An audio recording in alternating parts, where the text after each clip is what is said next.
Analysis, regression analysis এগুলোর জন্য levels of measurement, ডেটার বিভিন্ন ধরনের লেভেল, এটা বোঝা অনেক জরুরি। কে কে পড়েছি বা একটু স্টাডি করেছি এ বিষয়ে, শেয়ার করি।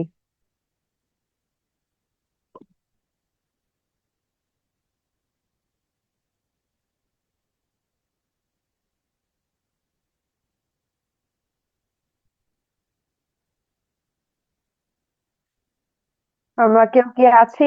রেসপন্স করতে হবে।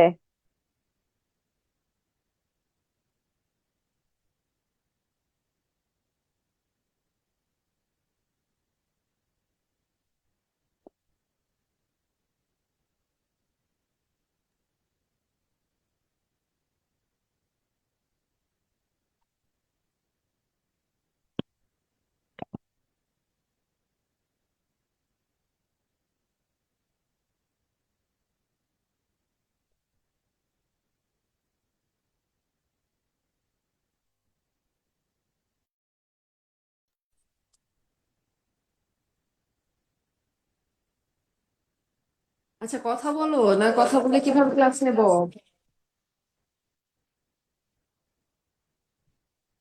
কথা বলতে কথা হবে। বলতে হবে। ম্যাম দেখা হয় নাই। আর মাইক্রোফোনটা সমস্যা করছে।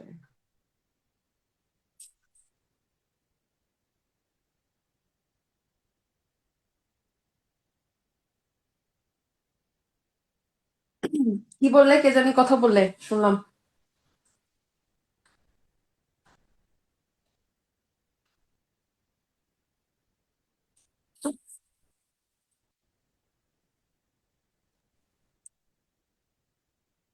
রাজন আছো? জি ম্যাম। আচ্ছা, একটু রেসপন্স করতে হবে। রেসপন্স না করলে হচ্ছে আমি ক্লাস নিতে পারবো না তো। আমি গত ক্লাসে লেভেলস অফ মেজারমেন্ট পড়তে বলেছিলাম, সেটা কি কেউ পড়েছো? একটু রেসপন্স করো।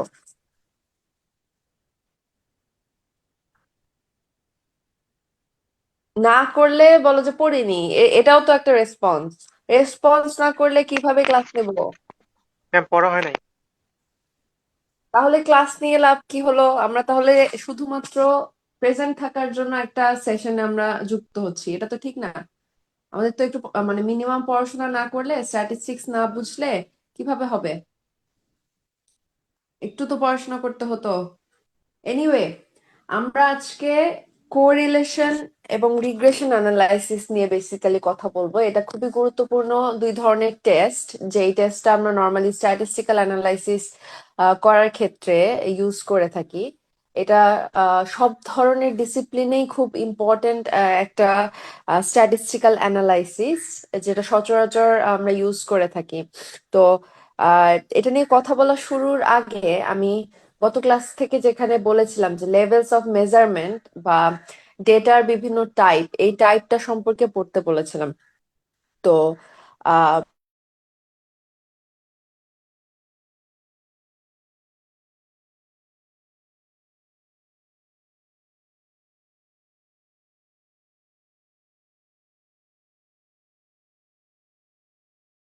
চলে গেছিল মাঝে। ঠিক আছে, আমার কথা শোনা যাচ্ছে এখন? জি ম্যাম। ওকে।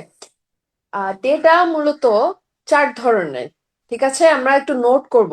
শুধু শুধু ক্লাসে প্রেজেন্ট হওয়ার জন্য বা একটা জিনিস দেখার জন্য ক্লাসে আমরা প্রেজেন্ট না হই। আমি চাচ্ছি এটা একটু ইফেক্টিভ হোক হোক, আদারওয়াইজ আমি এত কষ্ট করে বক বক করে আসলে কোনো লাভ হবে না।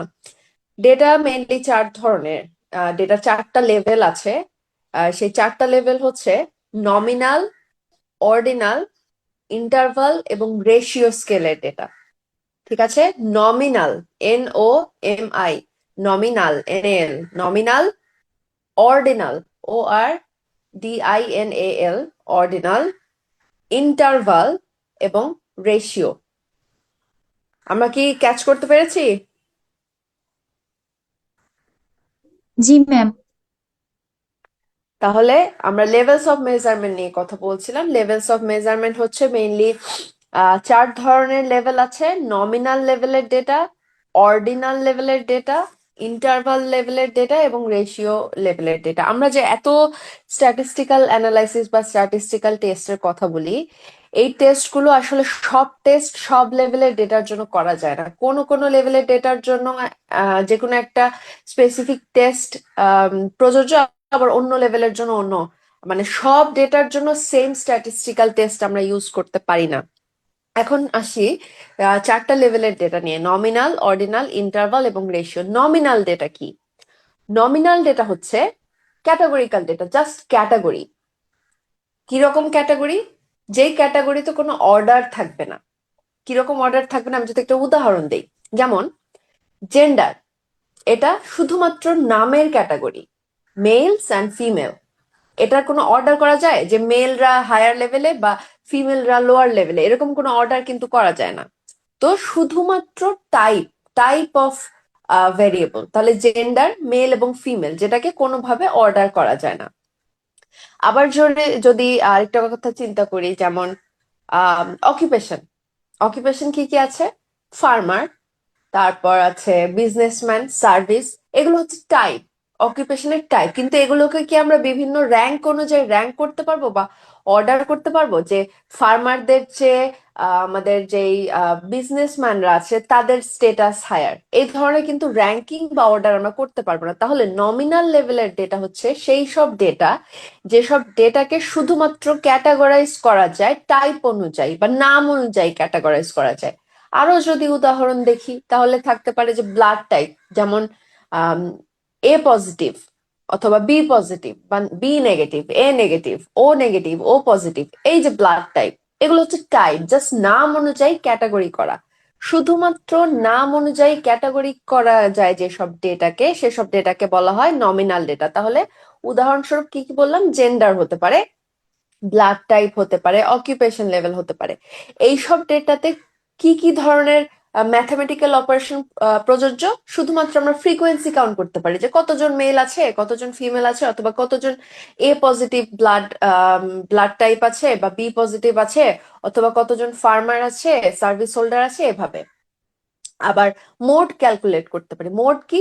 যে কোনটার ফ্রিকোয়েন্সি সবচেয়ে বেশি, কোন টাইপের ডেটা, যেমন ফিমেল বেশি না মেল বেশি, না অকুপেশনের ক্ষেত্রে সার্ভিস হোল্ডার বেশি বা হচ্ছে ফার্মার্স বেশি। এ ধরনের শুধুমাত্র টাইপ অনুযায়ী ক্যাটাগরি করাকে আমরা বলছি নমিনাল ডেটা।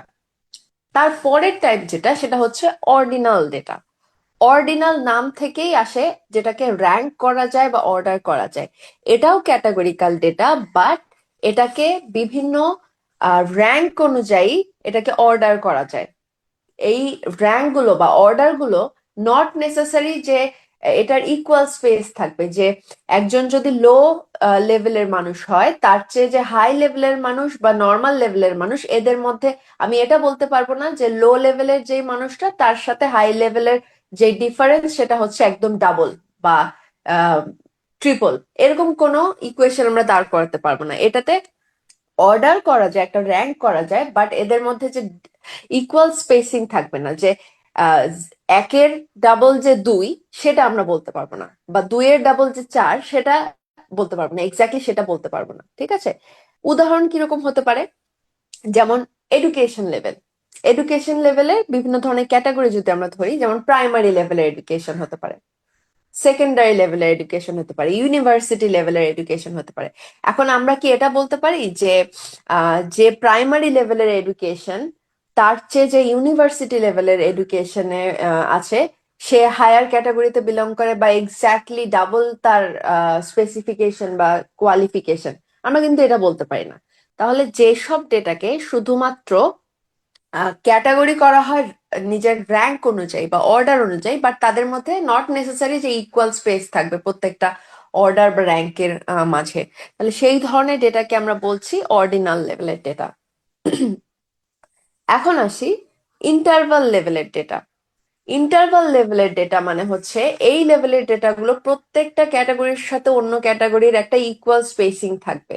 যেমন আমরা যদি ধরি যে টেম্পারেচার, আমরা কি বলতে পারি যে 20 ডিগ্রি টেম্পারেচারের ডাবল টেম্পারেচার হচ্ছে 40 ডিগ্রি টেম্পারেচার? এরকম কথা কি আমরা বলতে পারি? না সেলসিয়াসের ম্যাম। ক্ষেত্রে এটা কি বলতে পারি? না ম্যাম। আচ্ছা, সেটা বলতে পারি না, কিন্তু 0 থেকে 20 ডিগ্রি সেলসিয়াস টেম্পারেচার বা 20 থেকে 40 ডিগ্রি সেলসিয়াস টেম্পারেচার, ধরো আমি দুইটা ক্যাটাগরি করেছি, যে 0 থেকে 20 ডিগ্রি সেলসিয়াস টেম্পারেচার আর 20 থেকে 40 ডিগ্রি সেলসিয়াস টেম্পারেচার। এখন এই দুইটা ক্যাটাগরির মধ্যে যে ইকুয়াল ডিফারেন্সটা, সেটা কি ইকুয়াল? ডিফারেন্সটা কি ইকুয়াল? যে 0 থেকে 20 ডিগ্রি সেলসিয়াসের মধ্যবর্তী যেই পার্থক্য এবং 20 থেকে 40 ডিগ্রি সেলসিয়াসের মধ্যবর্তী যে পার্থক্য, এটা কি ইকুয়াল? জি ম্যাম, ইকুয়াল। তাহলে আগেরটার সাথে Yes, ma'am, equal.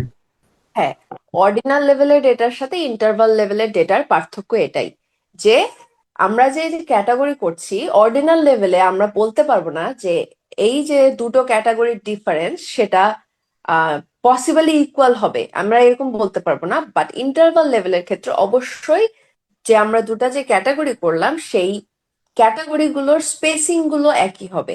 মানে 0 থেকে 20 ডিগ্রি সেলসিয়াস টেম্পারেচারের মধ্যবর্তী যে ডিফারেন্স, ইকুয়াল ডিফারেন্স হচ্ছে 20 থেকে 40 ডিগ্রি সেলসিয়াসের টেম্পারেচার ডিফারেন্স। কিন্তু এখানে একটা বিষয় আছে, এখানে কোনো ট্রু জিরো নেই। ট্রু জিরো বলতে কি বোঝায়? 0 ডিগ্রি সেলসিয়াস টেম্পারেচার, একটু আমরা চিন্তা করি, 0 ডিগ্রি সেলসিয়াস টেম্পারেচার বলতে কি আমরা সেই টেম্পারেচার বুঝি যে এই 0 ডিগ্রি সেলসিয়াস টেম্পারেচারে আসলে কোনো টেম্পারেচারই নেই, এরকম কি বিষয়টা? No, না ma'am. ম্যাম। কিছু তো আছে ওখানে, তো টেম্পারেচারের প্রেজেন্স আছে। আমরা কি এটাকে এটাকে ট্রু জিরো বলতে পারি না। টেম্পারেচারের ক্ষেত্রে 0 ডিগ্রি সেলসিয়াস টেম্পারেচারে আমরা এটা বলতে পারি না যে এখানে কোনো টেম্পারেচারই নেই। কিন্তু যদি আমি বলি একজন মানুষের ইনকাম 0, সেটা কি আসলে 0? জি ম্যাম। ওকে, এইটাই হচ্ছে ডিফারেন্স। তাহলে ইন্টারভাল লেভেলের ডেটাতে যেই অর্ডারিং গুলো হবে, সেখানে নিউমেরিক্যাল ভ্যালুস যেগুলো আছে প্রত্যেকটা ক্যাটাগরিতে এই স্পেসিংটা ইকুয়াল হবে। যেমন কি টেম্পারেচার 0 থেকে 20, 20 থেকে 40। আরেকটা বিষয় হচ্ছে এখানে দুটো দুটো ইয়ের কথা বললাম, ক্যারেক্টারের কথা বললাম। আরেকটা বিষয় হচ্ছে এখানে কোনো ট্রু জিরো থাকবে না। আমরা 0 ডিগ্রি সেলসিয়াস টেম্পারেচার বলতে এমন কথা বলতে পারি না যে সেখানে কোনো টেম্পারেচারই নেই। অথবা একজন মানুষের আইকিউ লেভেল যদি 0 আসে, আইকিউ স্কোর যদি 0 আসে, সেখানে আমরা তাকে এটা বলতে পারি না যে তার ব্রেইনই নাই বা সে কোনো কিছু জানেই না, সে কোনো কিছু বোঝেই না, আমি কিন্তু এটা বলতে পারি না। সো ইন্টারভাল লেভেলের ডেটাতে ট্রু জিরো থাকবে না এবং এই অর্ডারিংটা একটা ইকুয়াল স্পেস মেনটেন করে হবে। এরপর আসি লাস্ট ক্যাটাগরি, রেশিও লেভেলের ডেটা। এটাও এটার সাথে ইন্টারভাল লেভেলের পার্থক্য শুধু ওই এক জায়গাতেই। হ্যাঁ, নিউমেরিক্যাল ভ্যালুগুলো ইকুয়াল স্পেসিং এ থাকবে, এটা একদম একই। বাট এখানে অবশ্যই ট্রু জিরো থাকতে হবে। যেমন আমি বললাম ইনকাম, আবার এজ, এজ 0 মানে 0, হাইট 0 মানে 0, ওয়েট 0 মানে 0, মানে একটা ট্রু জিরো থাকবে। তাহলে এই হচ্ছে আমার 4টা লেভেলের ডেটা। একটা কি, প্রথমটা হচ্ছে নমিনাল লেভেলের ডেটা, যেটাকে শুধুমাত্র আমরা নাম অনুযায়ী ক্যাটাগরাইজ করতে পারি। যেমন জেন্ডার, মেল ফিমেল হতে পারে, আবার আছে ব্লাড টাইপ হতে পারে। আরেকটা হতে পারে কি, অর্ডিনাল লেভেলের ডেটা। অর্ডিনাল লেভেলে কি আছে, যেখানে ক্যাটাগরিগুলো এমন ভাবে হবে যেটাকে র্যাঙ্ক করা যাবে বা অর্ডার করা যাবে।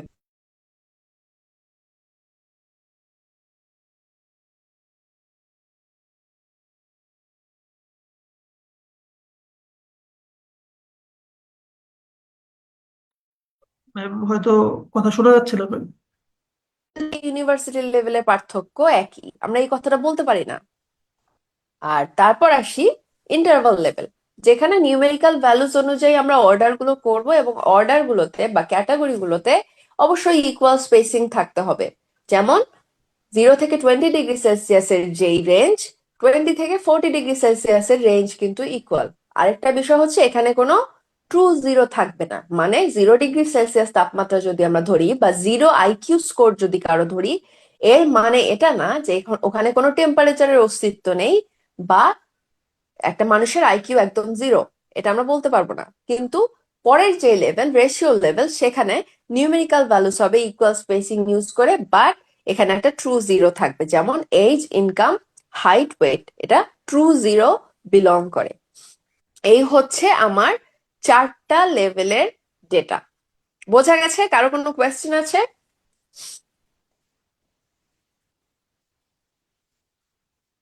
সবাই না কি ম্যাম। বুঝেছে?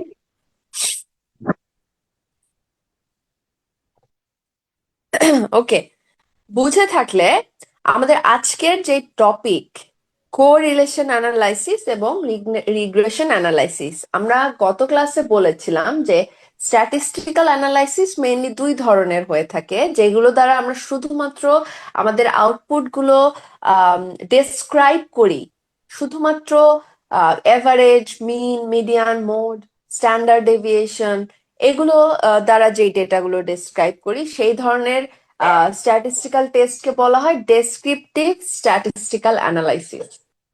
আর যেটার মাধ্যমে দুটো ভেরিয়েবলের মধ্যে অ্যাসোসিয়েশন অথবা ডিফারেন্স এই ধরনের জিনিসগুলো দেখি, সেটাকে আমরা বলি কি ইনফারেন্সিয়াল অ্যানালাইসিস। তাহলে স্ট্যাটিস্টিক্যাল অ্যানালাইসিস মেনলি 2 ধরনের, ডেসক্রিপটিভ অ্যানালাইসিস এবং inferential statistical analysis.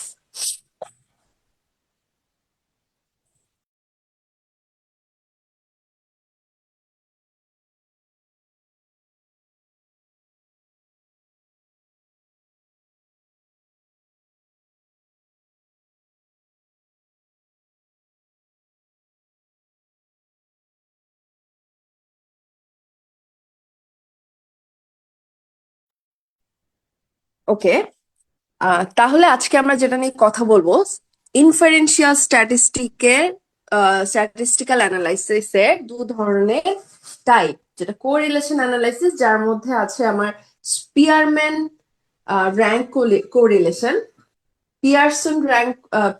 Pearson correlation এবং হচ্ছে পার্শিয়াল কোরিলেশন। 3 ধরনের কোরিলেশন অ্যানালাইসিস নিয়ে আমরা কথা বলবো। এখন প্রথমে আসি, আমি আগে আমার স্ক্রিনটা শেয়ার করি।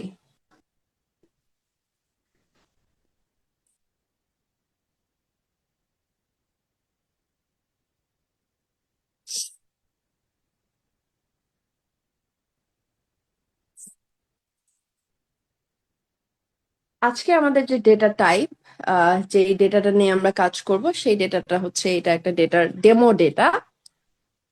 এখন আমরা অনেকগুলো কথা বললাম, লেভেল অফ মেজারমেন্ট নিয়ে কথা বললাম। এখন এই যে স্পিয়ারম্যানস র্যাঙ্ক কোরিলেশন, কোরিলেশন বেসিক্যালি কখন করি আমরা? কেউ জানি কোরিলেশন আসলে কেন করি, কি দেখার জন্য করি? দুটো ভেরিয়েবলের কি দেখার জন্য আমরা কোরিলেশন করি? কারো জানা আছে?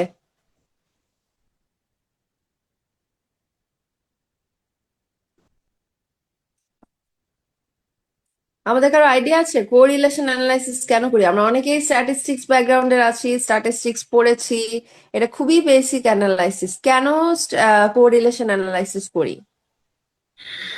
ম্যাম, দুইটা মানে দুইটা ইনফরমেশনের মধ্যে সম্পর্কটা দেখার জন্য, মানে তুলনা করার জন্য, ইনফরমেশনের মধ্যে, মানে ডেটার মধ্যে তুলনা করার জন্য। ভেরিয়েবলের মধ্যে। ভেরিয়েবল কি?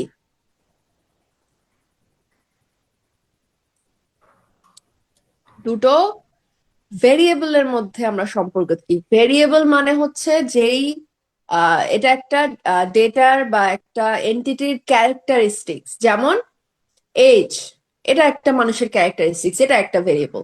এডুকেশন, এটা একটা মানুষের এডুকেশনাল কোয়ালিফিকেশন, এটা এক ধরনের ভেরিয়েবল। এভাবে ইনকাম হতে পারে, ফ্যামিলি সাইজ হতে পারে, বা তার স্যাটিসফ্যাকশন লেভেল হতে পারে, তার আম, বিভিন্ন ধরনের মিডিয়ার সাথে তার কমিউনিকেশন, এটা এক ধরনের ভেরিয়েবল হতে পারে। এটা একটা ক্যারেক্টারিস্টিক্স, একটা মানুষের বা একটা সিঙ্গেল এন্টিটির একটা ক্যারেক্টারিস্টিক্স বা প্রপার্টিজ ডিনোট করে, যেটা সেটা হচ্ছে ভেরিয়েবল।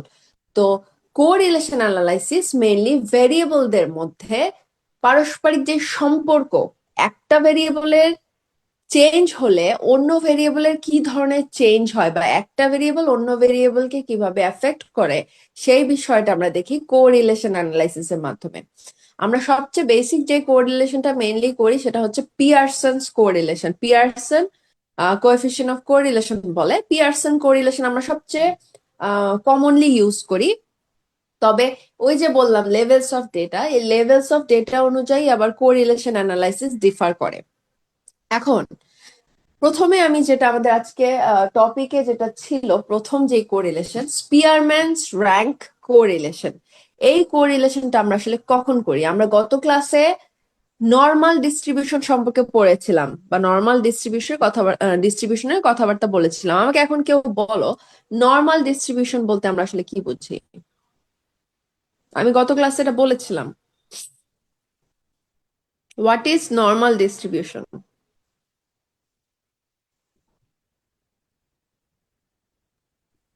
ম্যাম, নর্মাল ডিস্ট্রিবিউশন বলতে বোঝায় এখানে হলো নর্মালি ডিস্ট্রিবিউটেড থাকবে ডাটাগুলা আর কি। কাছাকাছি থাকবে মানগুলা, আর বেল শেপড কার্ভ হবে আর কি। ওকে, যেসব ডেটা বেল শেপড কার্ভের মধ্যে ফিট করবে এবং এটা একটা ইভেনলি ডিস্ট্রিবিউট হবে, যখন ডেটা আমার ইভেনলি ডিস্ট্রিবিউট হবে সেটাকে আমরা বলবো নর্মাল ডিস্ট্রিবিউশন। নন নর্মাল ডিস্ট্রিবিউশন কাকে বলে? হয় ডেটাটা যে কোনো একদিকে ক্লাস্টার করবে, একদিকে আমার ডেটা ইভেনলি ডিস্ট্রিবিউট না হয়ে হয়তো বা বাম দিকে একটু বেশি হচ্ছে, সব ডেটাগুলো বাম দিকে এসে জড়ো হবে, বা ম্যাক্সিমাম ডেটা আমার ডান দিকে জড়ো হবে, বা মাঝখানের যে লাইনটা মিডিয়ান থেকে ডানে বামে স্কিউ করবে, এটাকে স্কিউনেস বলা হয়। একদিকে লেফট দিকে ক্লাস্টার করলে সেটাকে লেফট স্কিউডলি ডেটা বলি, এবং হচ্ছে যে রাইট দিকে হলে রাইটলি স্কিউড ডেটা বলি। এখন যেসব ডেটায় এই ইভেন ডিস্ট্রিবিউশন থাকবে না বা নর্মাল ডিস্ট্রিবিউশন থাকবে না, সেই সব ডেটার ক্ষেত্রে আমরা এই যে স্পিয়ারম্যানস র্যাঙ্ক কোরিলেশন আছে, সেই কোরিলেশনটা টেস্ট করব। আরেকটা বিষয় হচ্ছে, আমরা যে ডেটা লেভেল বলেছি, এই যে অর্ডিনাল লেভেলের ডেটা, ঠিক আছে, মেইনলি অর্ডিনাল লেভেলের ডেটা, যেসব ডেটাকে কি করা যায়, বিভিন্ন অর্ডারে ভাগ করা যায় বা র্যাঙ্ক অর্ডার অনুযায়ী সাজানো যায়, সেই সব ডেটার ক্ষেত্রে, অথবা নন নর্মালি ডিস্ট্রিবিউটেড ভেরিয়েবল যেগুলো আছে সেগুলোর ক্ষেত্রে আমরা নর্মালি স্পিয়ারম্যানস র্যাঙ্ক কোরিলেশন ইউজ করি। বোঝা গেছে? তাহলে স্পিয়ারম্যান র্যাঙ্ক কোরিলেশন কখন ইউজ করি? অর্ডিনাল লেভেলের ডেটা, যেসব ডেটাকে শুধুমাত্র র্যাঙ্ক করা যায় বা অর্ডার অনুযায়ী সাজানো যায় সেই সব ডেটার ক্ষেত্রে, এবং অথবা যেটা হতে পারে নন নর্মালি ডিস্ট্রিবিউটেড, নর্মাল ডিস্ট্রিবিউশন নেই যেসব ভেরিয়েবলের, কন্টিনিউয়াস ভেরিয়েবল বলে। কন্টিনিউয়াস ভেরিয়েবল কি? ফ্র্যাকশন ভ্যালু থাকতে পারে, নিউমেরিক্যাল ভ্যালু থাকতে পারে। নিউমেরিক্যাল ভ্যালুটা হবে ফ্র্যাকশন ওয়াইজ। তো নন নর্মালি ডিস্ট্রিবিউটেড ভেরিয়েবল গুলোর ক্ষেত্রে আমরা নর্মালি স্পিয়ারম্যানস র্যাঙ্ক কোরিলেশন ইউজ করি।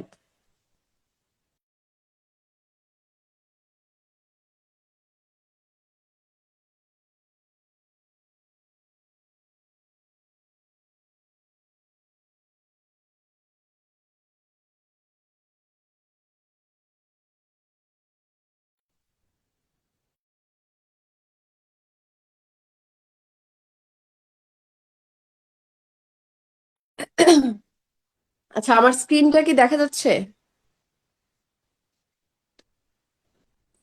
জি ম্যাম, দেখা জি যাচ্ছে। ম্যাম। ওকে, আমরা কিভাবে করব?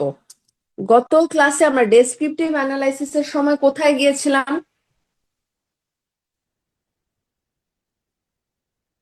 কোথায় গিয়েছিলাম? কিভাবে ডেসক্রিপটিভ অ্যানালাইসিস করেছি? অ্যানালাইজ অপশনে গেছিলাম।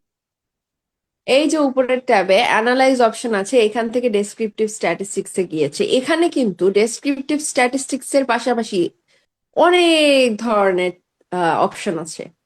এই অপশনগুলোর মধ্যে এই যে কোরিলেট, আমরা যেটা নিয়ে কথা বলছি, কোরিলেশন অ্যানালাইসিস, তাহলে অ্যানালাইজে যে কোরিলেটে যে আমাদের এই যে বিভিন্ন ধরনের কোরিলেশনের টাইপ, ডান পাশে এই যে বিভিন্ন ধরনের কোরিলেশনের টাইপ দেখা যাচ্ছে।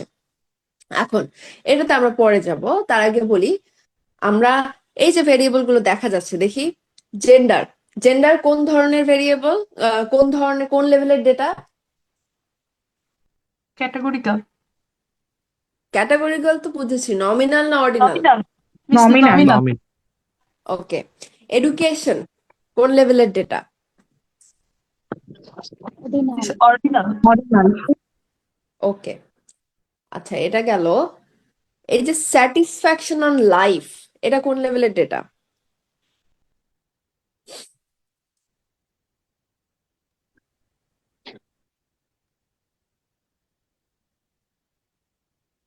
কোন লেভেলের ডেটা? স্যাটিসফ্যাকশন কি এটা আমরা একটু দেখি তো, ফ্রিকোয়েন্সি কাউন্ট করে দেখি স্যাটিসফ্যাকশন অন লেভেলের, দেখি কি আসে। স্যাটিসফ্যাকশন, লাইফ স্যাটিসফ্যাকশন যদি দেই, ফ্রিকোয়েন্সি কাউন্ট করে দেখি কি আসে। এই দেখো কি এসেছে, very dissatisfied, dissatisfied, neutral, satisfied, highly satisfied. এখন বলো এটা কোন লেভেলের ডেটা? অর্ডিনাল। র্যাঙ্কিং করা আছে এর জন্য। ওকে, এটা হচ্ছে অর্ডিনাল লেভেলের ডেটা। তাহলে আমরা প্রথমে যে করলাম, প্রথমে যে কথাটা বললাম যে স্পিয়ারম্যান র্যাঙ্ক কোরিলেশন কি করে, আমার যে অর্ডিনাল লেভেলের ডেটা আছে সেই লেভেলের ডেটাটাকে ডেটার মধ্যে অ্যাসোসিয়েশন দেখতে আমার বেসিক্যালি স্পিয়ারম্যান র্যাঙ্ক কোরিলেশন ব্যবহৃত হয়। আমার আউটপুট উইন্ডোটা দেখা যাচ্ছে না, আমি একটু শেয়ারিংটা একটু রিক্যাপ করতে হবে।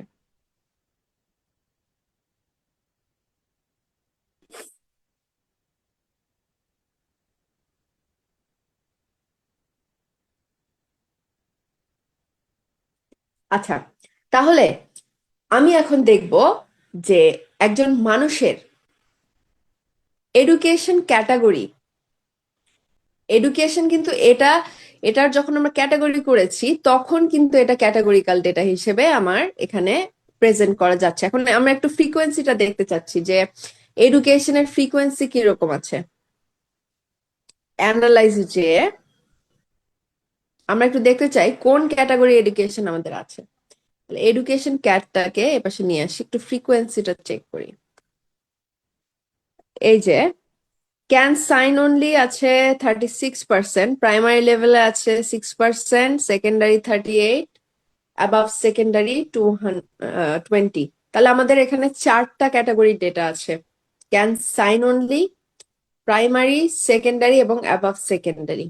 এখন আমরা দেখতে চাচ্ছি এই যে 2 লেভেলের ডেটা, এই 2টা ভেরিয়েবলের মধ্যে কি কোরিলেশন আছে। তাহলে আমরা কোথায় যাব? অ্যানালাইজে যাব, কোরিলেটে যাব। এখন আমি প্রথমে বলেছি কোরিলেশন বলতে দুটো ভেরিয়েবলের মধ্যে যেই সম্পর্ক সেই সম্পর্কটাকে বোঝায়। এখন এখানে দেখা যাচ্ছে বাইভ্যারিয়েট। বাইভ্যারিয়েট শব্দের অর্থ কি? বাই শব্দের অর্থ কি সেটা আগে বলো। দুইটা ওকে, ভেরিয়েবল। যেহেতু কোরিলেশন দুটো ভেরিয়েবলের সম্পর্ক ডিনোট করে, সো অ্যানালাইজে যে কোরিলেটে যে আমরা বাইভ্যারিয়েট অপশনটা সিলেক্ট করব। বাইভেরিয়েট অপশন সিলেক্ট করার পর আমি দেখব, প্রথমে আমরা দেখতে চাচ্ছি এডুকেশন ক্যাটাগরি এবং স্যাটিসফ্যাকশন, লাইফ স্যাটিসফ্যাকশনের মধ্যবর্তী সম্পর্কটা আমরা দেখতে চাচ্ছি। কিন্তু দেখো এই যে কোরিলেশন কোএফিসিয়েন্ট এইখানে যে দেখা যাচ্ছে, এখানে পিয়ারসনে সিলেক্ট করা আছে, আমি চাচ্ছি স্পিয়ারম্যান। সো পিয়ারসনটা উঠিয়ে দিয়ে স্পিয়ারম্যানে একটা টিক দিয়ে দেবো, এবং টিক দিয়ে যদি ওকে করি তাহলেই এটা একটা ম্যাট্রিক্সের মতো আসবে। এই যে আমার কোরিলেশনের যেই আউটপুট সেটা এসেছে, এটা একটা ম্যাট্রিক্স। দেখো এটাকে যদি সমান কোনাকুনি ভাবে দুটো ভাঁজ করি তাহলে এই পাশে যে রেজাল্ট আসবে এ পাশেও সেই রেজাল্টই আসবে। আমরা যে কোনো এক পাশটা দেখবো, এই যে এডুকেশনের সাথে এডুকেশনের সম্পর্ক, আবার এডুকেশনের সাথে স্যাটিসফ্যাকশন, লাইফ স্যাটিসফ্যাকশনের সম্পর্ক। এখন নিজের সাথে নিজের সম্পর্ক, এটা কি কম হবে না বেশি হবে?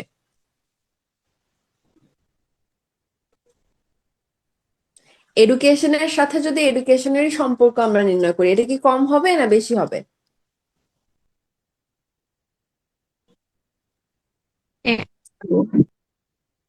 হ্যাঁ, ম্যাম একই হবে। এক্স্যাক্টলি। আচ্ছা, কোরিলেশনের যে ভ্যালুগুলো আসে, কোএফিসিয়েন্ট যে ভ্যালুগুলো আসে সেই ভ্যালুর রেঞ্জটা কত বলো তো? এর ভ্যালু কতর মধ্যে থাকে কোরিলেশনের?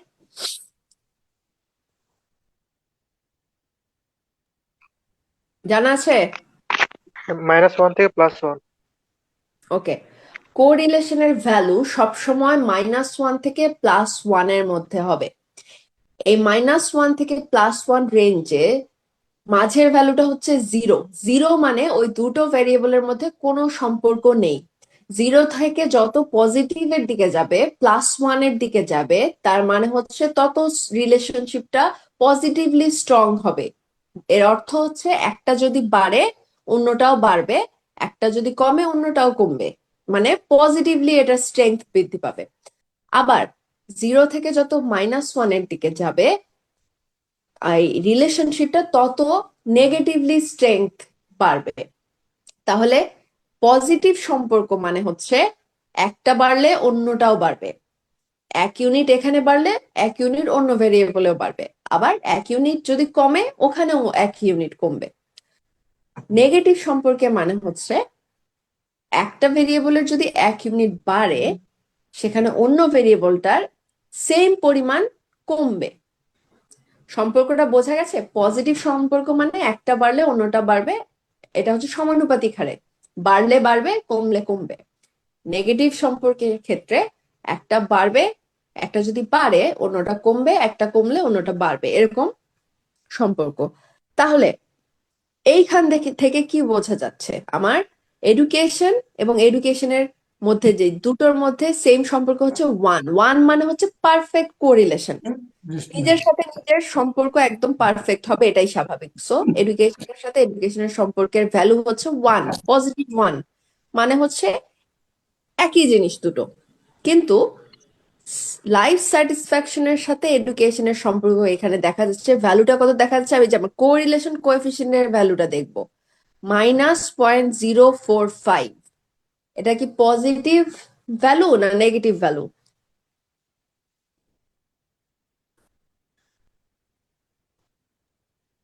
বলো।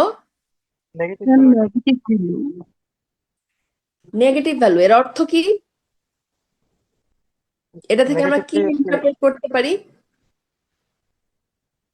এডুকেশন ক্যাটাগরি বাড়লে স্যাটিসফ্যাকশন কম। ওকে, এডুকেশন যত বাড়বে মানুষের স্যাটিসফ্যাকশন তত কমবে।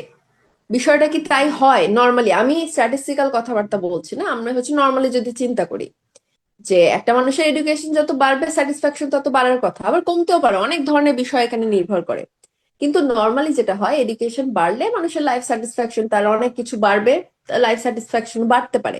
কিন্তু আমার ডেটা বলছে বা আউটপুট বলছে যে এখানে এডুকেশন যদি বাড়ে স্যাটিসফ্যাকশন কমবে, কারণ -0.045 এখানে ভ্যালু। কিন্তু এটা ইন্টারপ্রিটেশন আমরা করলাম ঠিক আছে, কিন্তু এটা কি আসলে আমরা খুব জোর দিয়ে বলতে পারি?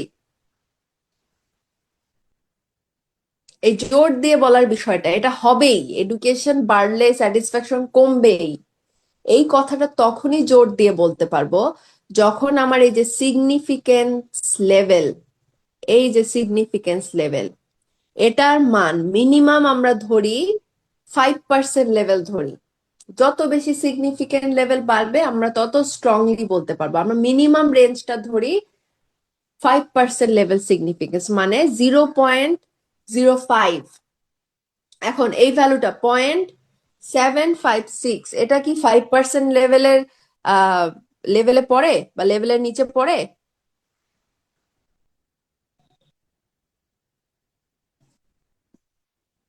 কি মনে হয়?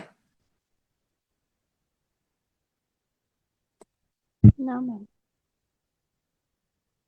এটা 5%-এর চেয়ে অনেক বেশি।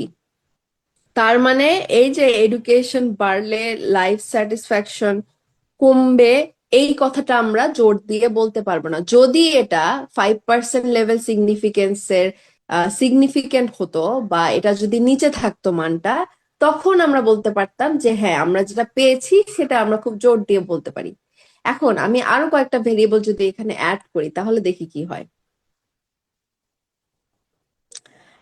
ধরা গেল এজ অ্যাড করলাম, ইনকাম অ্যাড করলাম। এজ নর্মালি ডিস্ট্রিবিউটেড না, আমাদের এই ভেরিয়েবলটা আমরা গতদিন চেক করেছিলাম, আমরা বললাম যে অর্ডিনাল লেভেলের ডেটা অথবা নন নর্মালি ডিস্ট্রিবিউটেড ডেটার মধ্যে আমরা স্পিয়ারম্যান দেখতে পারি। আমরা এই দুটা ভেরিয়েবল আবার যোগ করলাম, এখন আবার কোরিলেশন করে দেখি একটু। এখন দেখো তো কি হয়।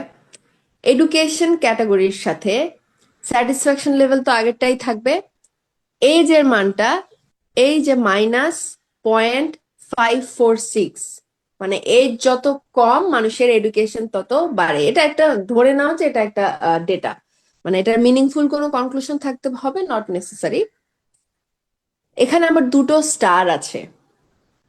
এই যে নিচে আমরা একটা ফুটনোট দিয়েছি, যখন একটা স্টার থাকে তখন আমরা বলি correlation is significant at the 0.05 level of significance, মানে 5% লেভেলে সিগনিফিকেন্ট। যখন দুটো স্টার থাকে তখন আমরা সেটা বলি 0.01, মানে 1% লেভেলে সিগনিফিকেন্ট। স্টার যত বাড়বে আমরা তত স্ট্রংলি বলতে পারবো যে আমরা যেই রেজাল্টটা পেয়েছি সেটা অ্যাকিউরেট। তাহলে এই তিনটা ভেরিয়েবলের ক্ষেত্রে কোনো স্টার নেই, শুধুমাত্র এডুকেশনের সাথে এই যে যেই রিলেশন সেটার মধ্যে আমরা দেখতে পাচ্ছি দুটো স্টার আছে। তাহলে আমরা বলতে পারি যে একটা, আবার নেগেটিভলি, একটা মানুষের এজ যত কম হবে তার এডুকেশন তত বেশি হবে। এটা এই সম্পর্কটা এটাই ডিনোট করছে, যেহেতু মাইনাস সম্পর্ক, এবং এটা 1% লেভেলে সিগনিফিকেন্ট কারণ দুটো স্টার আছে। 1% লেভেল সিগনিফিকেন্স আর 5% লেভেল সিগনিফিকেন্স, এটা মানে কি বোঝায় কে জানো?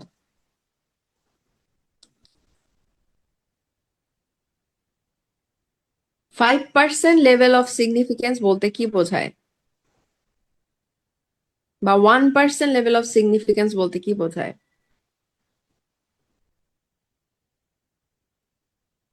জানা আছে কারো? শিওর না, তবে যতটুকু মনে পড়তেছে 5% লেভেল সিগনিফিকেন্স মানে আমার ডাটাটা 5% ভুল হতে পারে, আর মানে 95% সঠিক, 5% ভুল হতে পারে। আর হচ্ছে 1% লেভেল মানে 99% সঠিক, 1% ভুল হতে পারে। এক্স্যাক্টলি।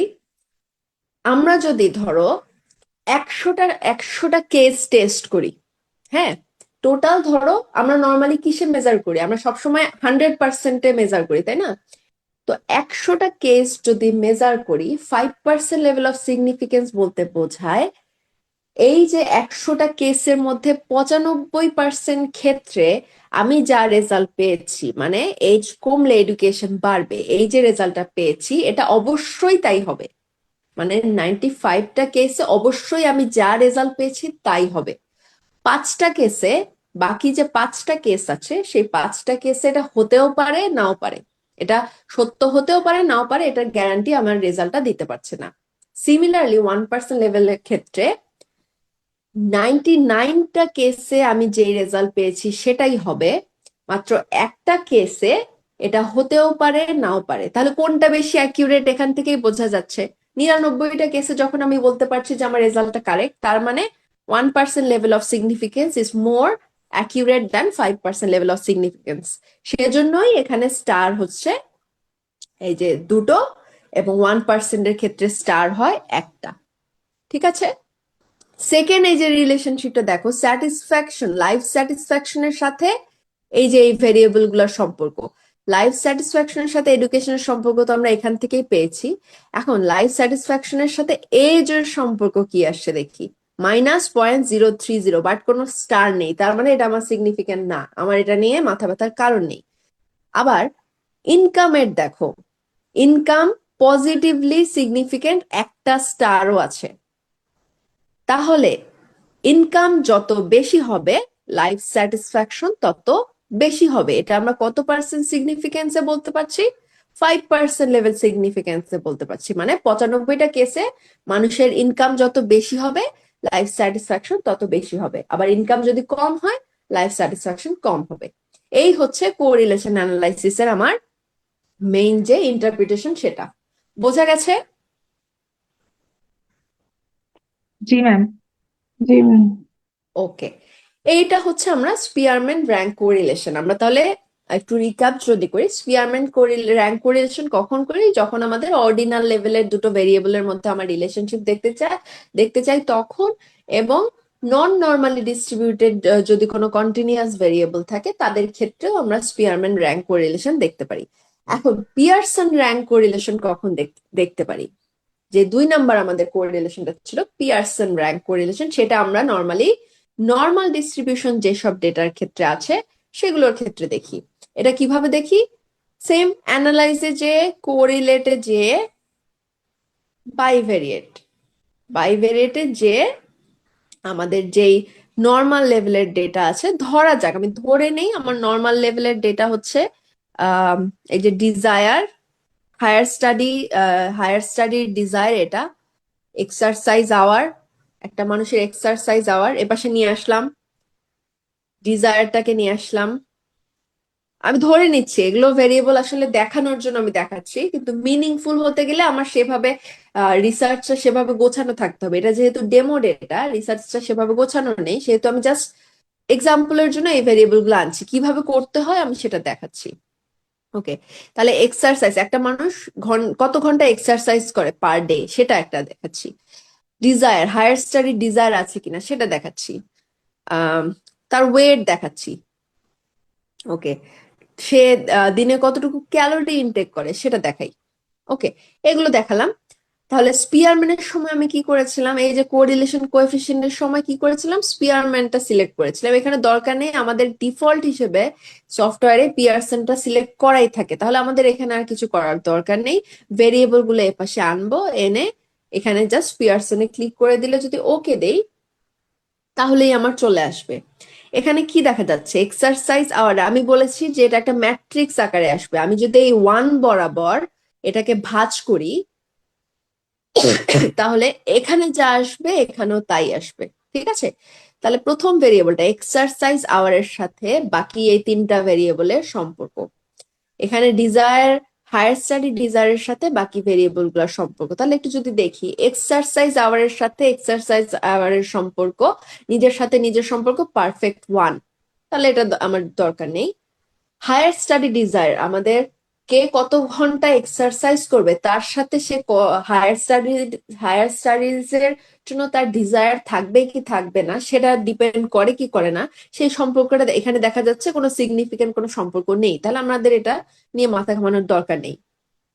এখন এখানে দেখা যাচ্ছে কে কত ঘন্টা এক্সারসাইজ করবে তার হিসেবে ওয়েটটা, এখানে দেখা যাচ্ছে নেগেটিভ কোরিলেশন, আবার এটা ডাবল স্টার মানে 1% লেভেলে সিগনিফিকেন্ট। তাহলে এখানে কি বলতে পারি, এক্সারসাইজ আওয়ার, যত বেশি ঘন্টা সে এক্সারসাইজ করবে তার ওয়েট তত কমবে, যেহেতু উল্টা উল্টা সম্পর্ক। তাহলে একজন মানুষ যত বেশি ঘন্টা এক্সারসাইজ করবে তার ওয়েট তত বেশি কমবে। এই যে এটাই এই সম্পর্কটার ইন্টারপ্রিটেশন। পরেরটার সাথে দেখি, এটাও কোনো সিগনিফিকেন্ট নেই, তাহলে এটা নিয়ে আমার মাথা ঘামানোর দরকার নেই। এই হচ্ছে আমার নর্মালি পিয়ারসন বা স্পিয়ারম্যান। ইন্টারপ্রিটেশন সবগুলোরই এক, বাট দুটো ডেটা লেভেল ভিন্ন, ডেটা লেভেল অনুযায়ী আমার কোরিলেশনের টাইপ ভিন্ন, এবং আহ, আহ, কোন কোরিলেশন কখন ইউজ করব এটা আমাকে ডিসাইড করতে হবে কোন লেভেলের আমার ডেটা আছে সেটার উপর। এবং অ্যানালাইজটা আমরা দেখলাম কিভাবে করি, কোথায় যাই অ্যানালাইসে, যে কোরিলেটে যে যেহেতু দুটো ভেরিয়েবলের দেখছি তাই বাইভেরিয়েট সিলেক্ট করে আমার ভেরিয়েবল গুলো এখানে এনে পিয়ারসন হলে পিয়ারসন সিলেক্ট করব, স্পিয়ারম্যান হলে স্পিয়ারম্যান সিলেক্ট করে ওকে করলেই আমার আউটপুট উইন্ডোতে আমার রেজাল্ট চলে আসবে। এটা হচ্ছে কোরিলেশন অ্যানালাইসিস। আরেকটা কোরিলেশন ছিল পার্শিয়াল কোরিলেশন, এটাও দুটো ভেরিয়েবলের মধ্যে সম্পর্ক দেখে, বাট এখানে আরেকটা থার্ড ভেরিয়েবলকে আমরা কন্ট্রোল ভেরিয়েবল হিসেবে রাখি, সেই ভেরিয়েবলটাকে কনস্ট্যান্ট রেখে সেই ভেরিয়েবলটা এমন হতে হবে যেই ভেরিয়েবলটা বাকি দুটো ভেরিয়েবলকে ইনফ্লুয়েন্স করবে। আমরা এখানে দেখি তো একটু তিনটা ভেরিয়েবলের কথা যদি বলি, যে এক্সারসাইজ আওয়ার, ওয়েট এবং ক্যালোরি ইনটেক। ধরা যাক আমরা প্রতিদিন কতটুকু ক্যালোরি ইনটেক করব সেটা কনস্ট্যান্ট, এই ক্যালোরি ইনটেকের উপরই তো আমার এক্সারসাইজ আওয়ার, কত ঘন্টা আমি এক্সারসাইজ করব বা আমার ওয়েট কতটুকু বাড়বে বা কমবে, এটা তো আমার ক্যালোরি ইনটেকের উপর ডিপেন্ড করে। তাহলে এই ক্যালোরি ইনটেক ভেরিয়েবলটা এক্সারসাইজ আওয়ার প্লাস ওয়েটকে ইনফ্লুয়েন্স যেহেতু করছে, এই ক্যালোরি ইনটেক ভেরিয়েবলটাকে আমরা কন্ট্রোল ভেরিয়েবল হিসেবে বা কনস্ট্যান্ট ভেরিয়েবল হিসেবে রাখবো। পার্শিয়াল কোরিলেশনের সাথে আমার পিয়ারসন এবং স্পিয়ারম্যান কোরিলেশনের পার্থক্য হচ্ছে এখানে একটা থার্ড ভেরিয়েবলকে আমরা কন্ট্রোল ভেরিয়েবল হিসেবে রাখি, যেই ভেরিয়েবলটা অন্য দুটো ভেরিয়েবলকে এফেক্ট করে বা ইনফ্লুয়েন্স করে। তাহলে এই কোরিলেশনটা কিভাবে করব? অ্যানালাইজে যাব, সেম কোরিলেট। এখানে আমরা বাইভেরিয়েট সিলেক্ট না করে, বাইভেরিয়েট বলতে বুঝিয়েছিলাম দুটো ভেরিয়েবলের সম্পর্ক, এখানে যেহেতু তিনটা ভেরিয়েবল আর এখানে আমি পার্শিয়াল কোরিলেশন করছি, এই যে পার্শিয়াল অপশন, এটা ক্লিক করলেই দেখো এখানে আমরা কি কি কি আছে উইন্ডো গুলোতে, এগুলো আমার ভেরিয়েবল। এই ভেরিয়েবল হচ্ছে যেই দুটো ভেরিয়েবলের আমরা সম্পর্ক দেখতে চাচ্ছি, এবং কন্ট্রোল ভেরিয়েবল যেই ভেরিয়েবলটাকে কনস্ট্যান্ট বা যেই ভেরিয়েবলটার ইনফ্লুয়েন্স আছে সেটাকে এটাতে ফেলবো। তাহলে আমরা কোন তিনটা ভেরিয়েবল নিয়ে কথা বলছিলাম?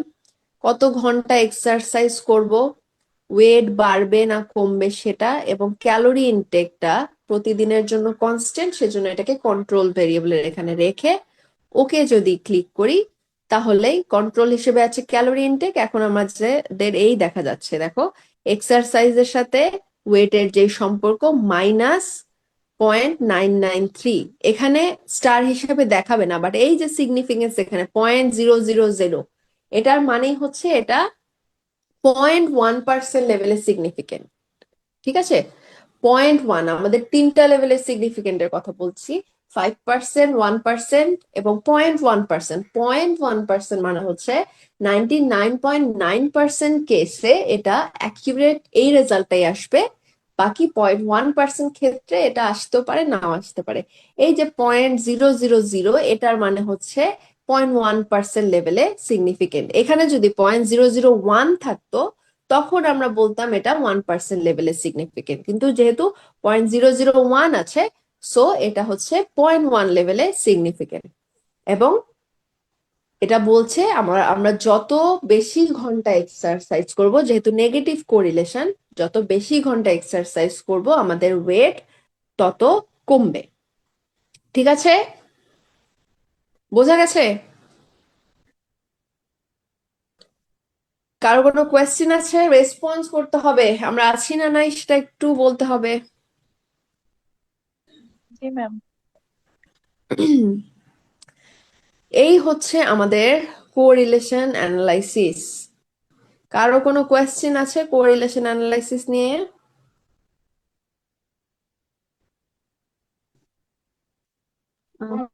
ম্যাম বলো। হচ্ছে এক্সপেরিমেন্ট কোরিলেশন করলাম, তো উপরে লেখা ছিল নন প্যারামেট্রিক কোরিলেশন, এইটা আমরা যদি explain। নন প্যারামেট্রিক কোরিলেশন মানে হচ্ছে যেগুলো নন নর্মালি ডিস্ট্রিবিউটেড, নন নর্মাল ডেটার ক্ষেত্রে সেটাই হচ্ছে non parametric test. Normal distribution যেখানে থাকে না সেটাই। বোঝা গেছে? জি ম্যাম। বলো, কে জানে কি বলতে চাচ্ছিলা? তাহলে বলো, আমরা আহ দুটা টপিক সম্পর্কে পড়লাম, লেভেল অফ মেজারমেন্ট। আমাকে কেউ একজন বলো ইন্টারভাল লেভেলের সাথে রেশিও লেভেলের ডেটার বেসিক ডিফারেন্স কি?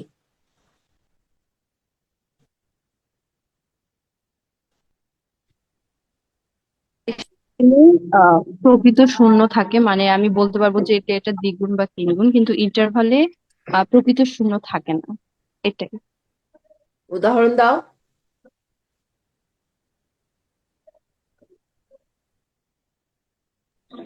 উদাহরণ আপনি কি? এক্সাম্পলটা দিলেন যে টেম্পারেচার যদি আমরা বলি যে আমরা হচ্ছে দুই 2 ডিগ্রি সেলসিয়াস আর 4 ডিগ্রি সেলসিয়াস আমরা মানে দ্বিগুণ এই কথাটা বলতে পারি না, কিন্তু আমরা যদি বলি যে একজনের ইনকাম 50 টাকা আরেকজনের ইনকাম 25 টাকা, তাহলে সেক্ষেত্রে বলতে পারি যে ইনকামটা হচ্ছে দ্বিগুণ দ্বিতীয় জন প্রথম জনেরটা।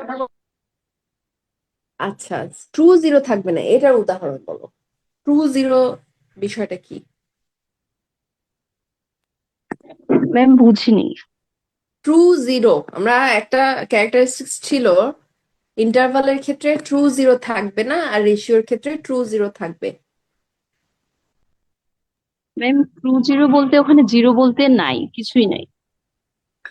যেমন ইনকাম শূন্য যদি বলে তার মানে তার কোনো ইনকামই নেই। আর ইন্টারভালের ক্ষেত্রে 0°C বলতে আমরা এটা বলতে পারি না যে সেখানে কোনো টেম্পারেচারই নেই।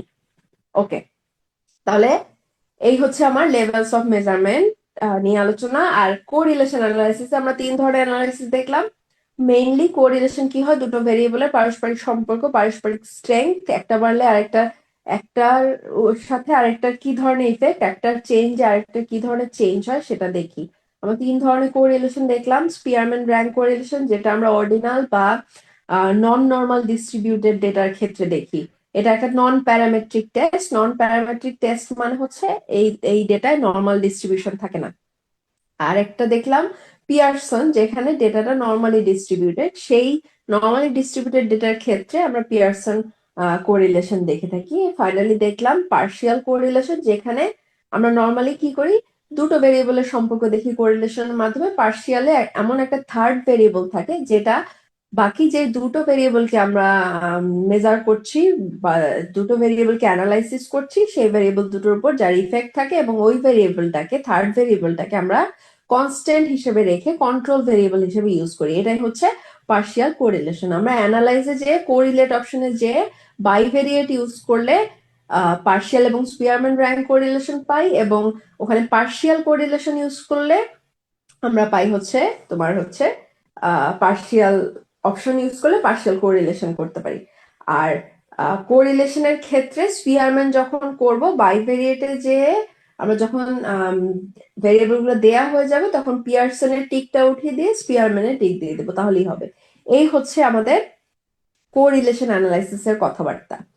এখন আসি রিগ্রেশন অ্যানালাইসিস, আমাদের আজকের যে সেকেন্ড টপিক, সেটা রিগ্রেশন অ্যানালাইসিস কি।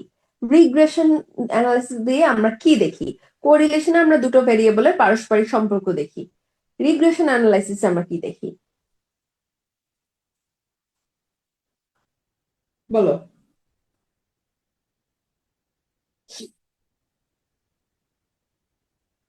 জানা আছে কারো?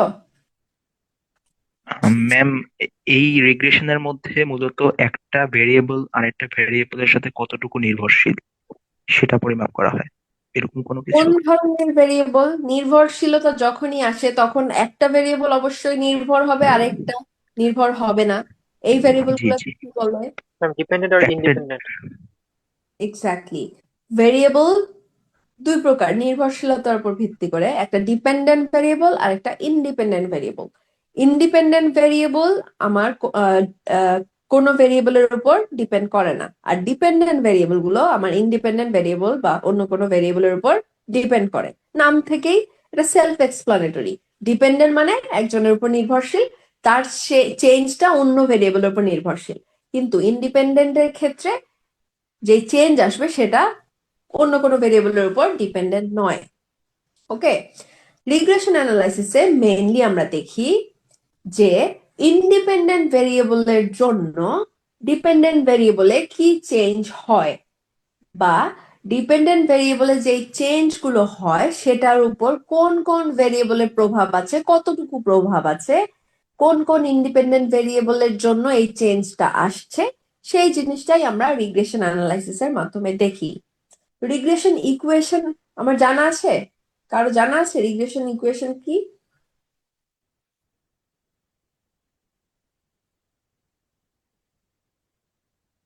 জানি আমরা? মেইন লেফট দেখি, আর হচ্ছে রাইট সাইডে ডিপেন্ডেন্ট ভেরিয়েবল গুলো রাখা হয়, আর তার সাথে একটা হচ্ছে বলছো, কিন্তু ডিপেন্ডেন্ট ভেরিয়েবল গুলো বলছো। মেম ডিপেন্ডেন্ট ভেরিয়েবল এক বা একাধিকও থাকতে পারে, তাই বলছি। হলো না।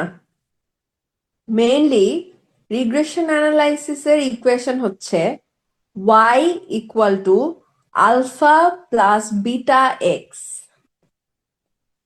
y হচ্ছে ডিপেন্ডেন্ট ভেরিয়েবল, কার উপর নির্ভর করবে সেটা থাকবে রাইট সাইডে। লেফট সাইডে ইকুয়ালের লেফট সাইডে থাকবে ডিপেন্ডেন্ট ভেরিয়েবল, সেটা যাদের উপর নির্ভর করবে আমার ইন্ডিপেন্ডেন্ট ভেরিয়েবল, এবং সাথে আছে alpha plus beta x. Alpha plus beta x. Alpha কি? আলফা হচ্ছে কনস্ট্যান্ট, বিটা এক্স। এক্স হচ্ছে আমার ইন্ডিপেন্ডেন্ট ভেরিয়েবল এবং ইন্ডিপেন্ডেন্ট ভেরিয়েবলের কোএফিসিয়েন্ট হচ্ছে beta. y equal beta sorry y equal alpha plus beta x. y depend করে আমার independent ভেরিয়েবলের উপর, সাথে আরো অনেক জিনিস আছে যেটা ইকুয়েশনের মাধ্যমে প্রকাশ পাচ্ছে, যেমন আলফা কনস্ট্যান্ট। একটা উদাহরণ দেখো, আমি একটা জমিতে ধান চাষ করব, ঠিক আছে? এখন ধান চাষ করার ক্ষেত্রে আমি যদি কোনো ধরনের ফার্টিলাইজার, পেস্টিসাইড বা নিউট্রিয়েন্ট প্রোভাইড না করি, তাহলে কি আমার প্রোডাকশন হবে?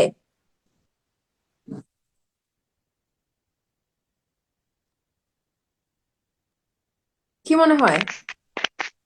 প্রোডাকশন হবে। হবে কম। কোনো ধরনের ইনপুট না দিলেও যদি আমি ফার্টিলাইজার বা বিভিন্ন ধরনের নিউট্রিয়েন্ট সাপ্লাই বা পেস্টিসাইড কোনো ধরনের ইনপুট না দিলেও একটা প্রোডাকশন কিন্তু হবে। এটাই হচ্ছে কনস্ট্যান্ট। কোনো কিছু ছাড়াই যতটুকু একা একাই হয় সেই জিনিসটাই হচ্ছে এই যে আলফা বা constant. y equal alpha plus beta x. এই আলফাটা হচ্ছে কোনো কিছুর উপর নির্ভর না, এটা কনস্ট্যান্ট, এইটুকু হবেই। হ্যাঁ, আর বিটা এক্স, এক্স তো বললাম ইন্ডিপেন্ডেন্ট ভেরিয়েবল, যেটার উপর আমার ডিপেন্ডেন্ট ভেরিয়েবলের চেঞ্জ নির্ভর করে। এখন কতটুকু চেঞ্জ হয়, এই যে চেঞ্জটার কথা বলছি, এক্স তো ইন্ডিপেন্ডেন্ট ভেরিয়েবল, কিন্তু এক্স এর জন্য ওয়াই এ কতটুকু চেঞ্জ হয়, সেই কতটুকুর অ্যান্সারটাই হচ্ছে বিটা। এটাকে বলা হয় রিগ্রেশন কোএফিসিয়েন্ট। বোঝা গেছে? তাহলে রিগ্রেশন ইকুয়েশনটা কি? y equal alpha plus beta x, যেখানে আলফা হচ্ছে কনস্ট্যান্ট, কোনো ধরনের ইনপুট না হলেও, কোনো ধরনের ইন্ডিপেন্ডেন্ট ভেরিয়েবলের সাপ্লাই না হলেও আমার সেখানে কিছু একটা চেঞ্জ হবে, ওই কনস্ট্যান্ট অতটুকুই হচ্ছে আলফা। এক্স হচ্ছে ইন্ডিপেন্ডেন্ট ভেরিয়েবল, এবং আমরা বলছি যে ইন্ডিপেন্ডেন্ট ভেরিয়েবলের জন্য ডিপেন্ডেন্ট ভেরিয়েবলে যে চেঞ্জ হয় সেটা আমরা দেখি রিগ্রেশনের মাধ্যমে, যতটুকু চেঞ্জ হয় সেটা হচ্ছে ওই যে বিটা। এই বিটা হচ্ছে চেঞ্জের আমার অ্যামাউন্ট। বোঝা গেছে সবাই রিগ্রেশন অ্যানালাইসিস কি? বোঝা জি। গেছে? এই বাকিদেরও কথা বলতে হবে, বাকিরা শুধু দর্শক হলে তো হবে না। দুই একজনই শুধু কথা বলছি, বাকিরাও কথা বলো।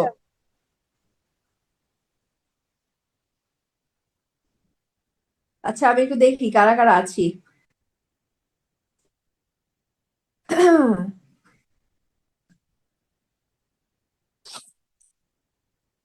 রেহনুমা, আছো? জি ম্যাম। বুঝতে পারছো? জি ম্যাম। রেসপন্স করতে হবে। জি ম্যাম। আচ্ছা, এখন আমাদের রিগ্রেশন অ্যানালাইসিসে আউটলাইনে ছিল আমরা 3 ধরনের রিগ্রেশন অ্যানালাইসিস আজকে শিখবো, ঠিক আছে? প্রথমটা হচ্ছে simple linear regression. Simple linear regression শিখবো। এই যে আমি y equal alpha plus beta x, এই যে ইকুয়েশনটা বললাম, এটা একটা ডিপেন্ডেন্ট ভেরিয়েবল এবং একটা ইন্ডিপেন্ডেন্ট ভেরিয়েবল। এই একটা ডিপেন্ডেন্ট এবং ইন্ডিপেন্ডেন্ট ভেরিয়েবলের যে রিলেশনটা, সেটাই হচ্ছে এই সিম্পল লিনিয়ার রিগ্রেশন। এই ইকুয়েশনটা হচ্ছে সিম্পল লিনিয়ার রিগ্রেশনের, একটা ডিপেন্ডেন্ট ভেরিয়েবল, একটা ইন্ডিপেন্ডেন্ট ভেরিয়েবল। যখন ইন্ডিপেন্ডেন্ট ভেরিয়েবলের সংখ্যা বৃদ্ধি পাবে সেটাকে আমরা বলবো মাল্টিপল লিনিয়ার রিগ্রেশন। ঠিক আছে, তাহলে আমরা দেখবো কিভাবে সিম্পল লিনিয়ার রিগ্রেশন করতে হয়, কিভাবে মাল্টিপল লিনিয়ার রিগ্রেশন করতে হয়। আরেকটা আছে বাইনারি লজিস্টিক রিগ্রেশন। বাইনারি কি?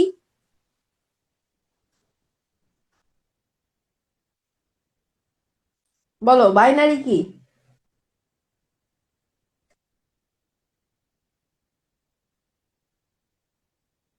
বাইনারি বুঝি না। ম্যাম 0 আর 1। 0 1 কে বলা হয় বাইনারি। এটা হচ্ছে এই দুটো ভেরিয়েবল, আমরা যখন বাইনারি লজিস্টিক রিগ্রেশন করা শিখবো তখন এটা নিয়ে ডিটেলসে আলোচনা করব। আমার ডিপেন্ডেন্ট ভেরিয়েবলটা যখন আমরা শুধুমাত্র দুটো অপশন দিয়ে মেজার করি, দুটো রেসপন্স দিয়ে মেজার করি, যেমন 0 1, এই যে জেন্ডার ভেরিয়েবলটা আছে, জেন্ডার ভেরিয়েবলটা আমরা 0 1 দিয়ে মেজার করেছি। আমার রেসপন্সটা যখন এরকম 0 1 হবে তখন আহ সেটা যখন এটা ডিপেন্ডেন্ট ভেরিয়েবল হিসেবে আমি কনসিডার করব, তখন যেই অ্যানালাইসিসটা আমরা রিগ্রেশনে করব সেটা হচ্ছে বাইনারি লজিস্টিক রিগ্রেশন। যখন আমার ডিপেন্ডেন্ট ভেরিয়েবলটা বাইনারি ভেরিয়েবল হবে তখন আমরা বাইনারি লজিস্টিক রিগ্রেশন ইউজ করব। আর অন্যান্য ক্ষেত্রে, বাইনারি ছাড়া অন্যান্য ক্ষেত্রে নর্মালি কন্টিনিউয়াস ভেরিয়েবল যেগুলো আছে, যেগুলো নিউমেরিক্যাল ভ্যালু আছে, বা এই যে আমরা এতক্ষণ যেগুলো নিয়ে কোরিলেশন করলাম, normally distributed data, normal response, যেমন এজ হতে পারে, এডুকেশন হতে পারে, এই ধরনের ভেরিয়েবল গুলো যখন থাকবে তখন আমরা সিম্পল লিনিয়ার রিগ্রেশন, যখন আমাদের দুইটা ভেরিয়েবল থাকবে, একটা ডিপেন্ডেন্ট এবং একটা ইন্ডিপেন্ডেন্ট, আর যখন ডিপেন্ডেন্ট একটা এবং ইন্ডিপেন্ডেন্ট অনেকগুলো, তখন যেই রিগ্রেশনটা সেটা হচ্ছে মাল্টিপল লিনিয়ার রিগ্রেশন। ওকে, এখন আমরা প্রথমে দেখব সিম্পল লিনিয়ার রিগ্রেশন কিভাবে আমরা করব। কোথায় যাব বলো? যে কোনো ধরনের অ্যানালাইসিসের জন্য আমরা কোথায় যাব? অ্যানালাইসে। গেলাম অ্যানালাইজে। এখানে কোথায় যাব, তারপর কোথায় যাব? রিগ্রেশন। এই যে দেখো কোরিলেশনের নিচেই আছে রিগ্রেশন, এখানে যাব। এখানে গেলেই দেখো ডান পাশে কত ধরনের রিগ্রেশন আছে। লিনিয়ার, এখানে লিনিয়ার আছে, বাইনারি লজিস্টিক, মাল্টিনোমিনাল লজিস্টিক, অর্ডিনাল, প্রবিট, অনেক ধরনের। আমরা শুধু কি নিয়ে কথা বলবো? লিনিয়ারটা নিয়ে এবং বাইনারি লজিস্টিক নিয়ে কথা বলবো। প্রথমে আমরা একটু লিনিয়ারটাকে একটু দেখি, লিনিয়ারে কি আছে। ওপেন করলেই আমার কি আসে? এই যে আমার ভেরিয়েবল লিস্ট, আমার ডিপেন্ডেন্ট ভেরিয়েবল এবং ইন্ডিপেন্ডেন্ট ভেরিয়েবল। আমরা কি করছি? আমরা সিম্পল লিনিয়ার রিগ্রেশন দেখতে যাচ্ছি। সিম্পল লিনিয়ার রিগ্রেশনে কি আছে? একটা ভেরিয়েবল থাকবে যেটা ডিপেন্ডেন্ট এবং একটা ইন্ডিপেন্ডেন্ট।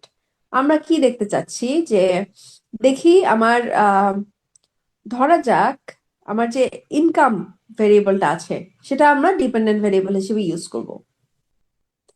আমার ধরে নিলাম ইনকাম আমার ডিপেন্ডেন্ট ভেরিয়েবল, যেটা যেটাকে আমরা এডুকেশন দ্বারা দেখতে চাই, যে এডুকেশনটা ইনকামের চেঞ্জে কোনো প্রভাব ফেলে কি ফেলে না, দেখলাম।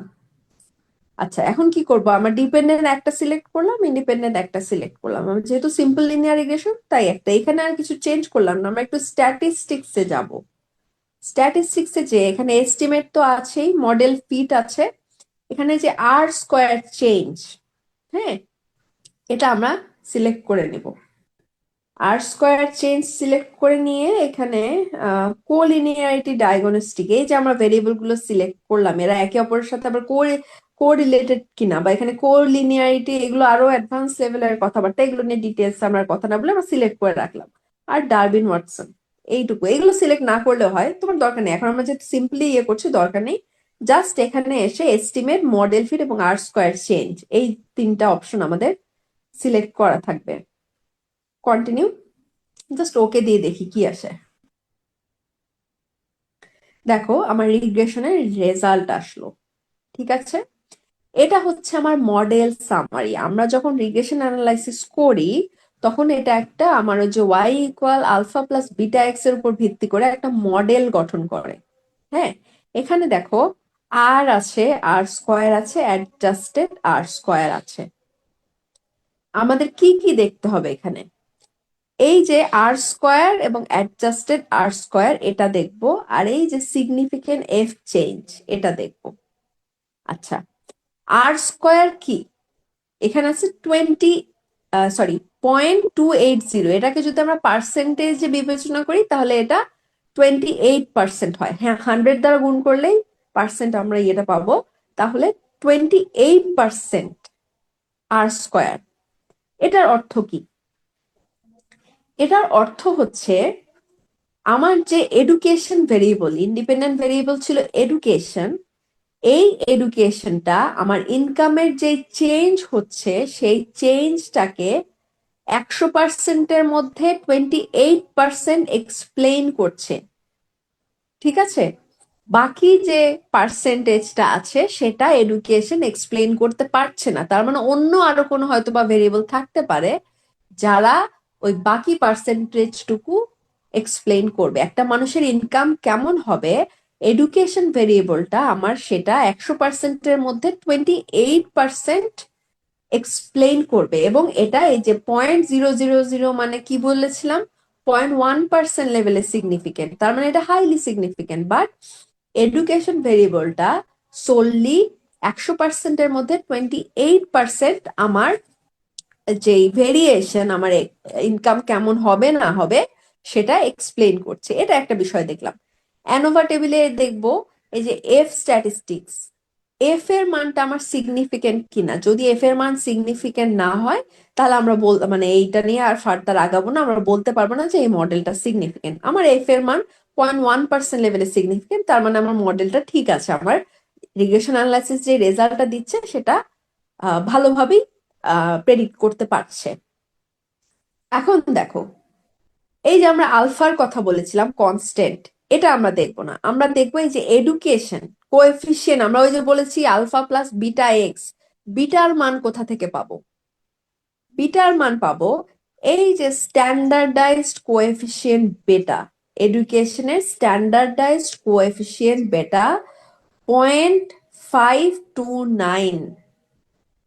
মানে আমার এডুকেশন যদি 1 ইউনিট আমি পরিবর্তন করি, আমার ইনকাম 0.529 ইউনিট বাড়বে না কমবে? বলো তো।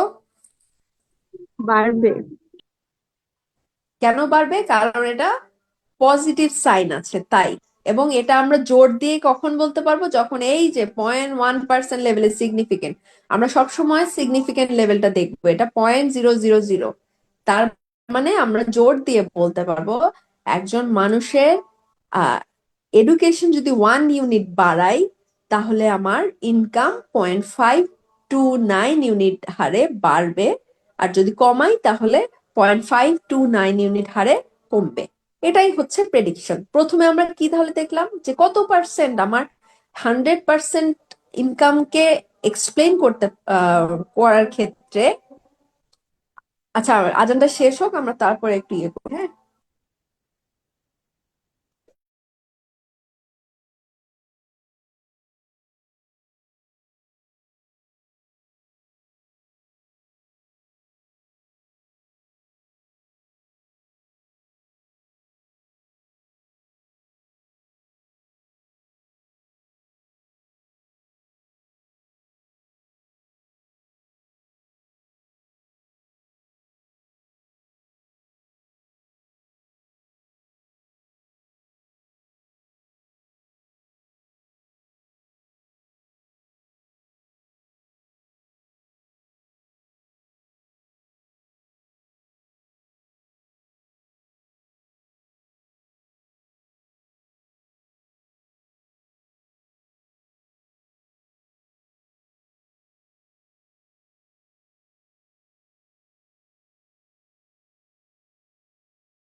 ওকে, আমরা তাহলে কি দেখলাম যে 100%-এর মধ্যে প্রথমে আমরা মডেল সামারি দেখবো। 100%-এর মধ্যে আমার যেই এডুকেশন ভেরিয়েবলটা আছে, ইনকামের ভেরিয়েশন করার ক্ষেত্রে 28% সেটা এক্সপ্লেন করে।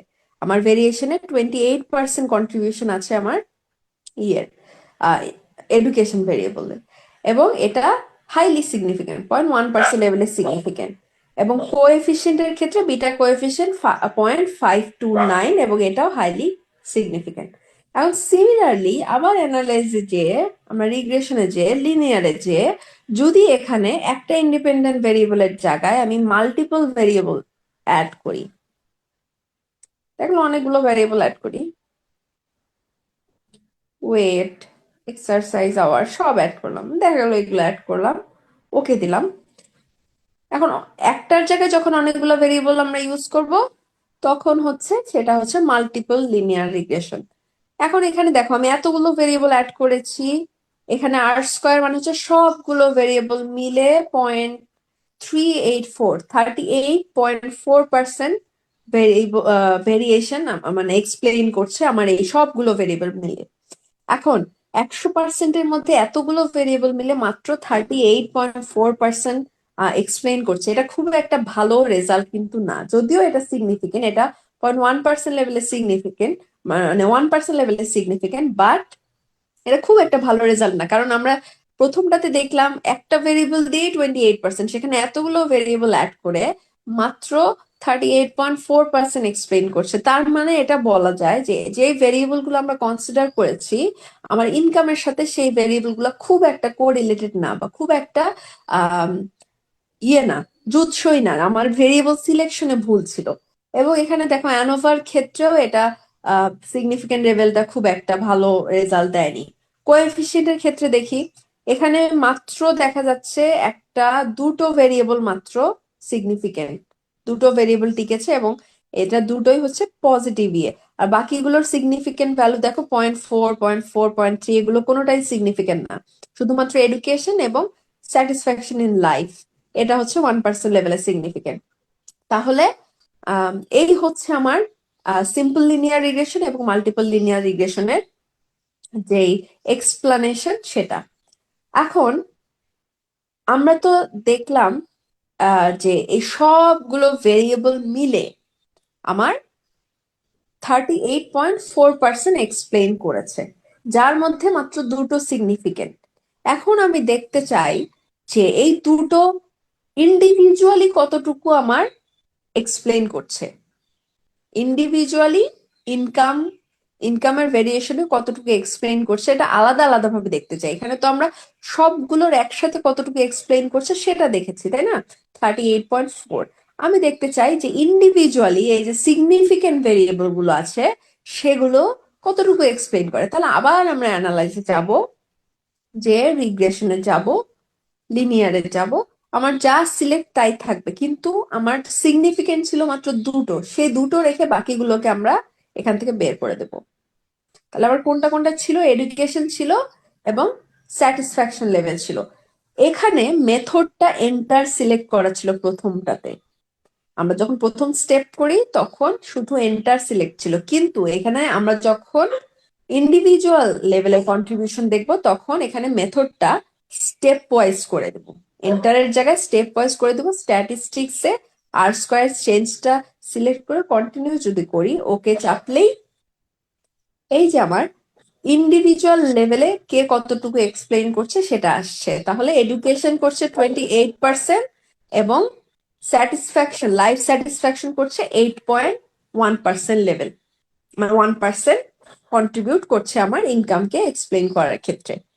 তাহলে এই আমার সিম্পল লিনিয়ার রিগ্রেশন এবং মাল্টিপল লিনিয়ার রিগ্রেশন। আমরা দুটো স্টেপে করলাম, প্রথম স্টেপটা দুটোর ক্ষেত্রেই একই, কিন্তু এখানে যেহেতু আমরা দুটোর আলাদা আলাদা কন্ট্রিবিউশন দেখতে পাচ্ছিলাম না, সেজন্য আবার সেই অ্যানালাইসিসে শুধুমাত্র সিগনিফিকেন্ট ভেরিয়েবল গুলোকে রেখে বাকিগুলোকে বের করে দিয়ে আমরা স্টেপ ওয়াইজ মেথডটা শুধু এন্টারের জায়গায় স্টেপ ওয়াইজ করে দিলেই আমার ইন্ডিভিজুয়াল ভেরিয়েবল, এই যে r² চেঞ্জ মডেল সামারিতে r² চেঞ্জে এই পার্সেন্টেজটা দেখলেই এডুকেশন এবং স্যাটিসফ্যাকশন, লাইফ স্যাটিসফ্যাকশন কতটুকু আমার এক্সপ্লেইন করছে সেই বিষয়টা আমি এখানে দেখতে পাচ্ছি। এই আমার সিম্পল লিনিয়ার রিগ্রেশন এবং মাল্টিপল লিনিয়ার রিগ্রেশন। বোঝা গেছে? জি ম্যাম। কারো কোনো কোয়েশ্চেন আছে?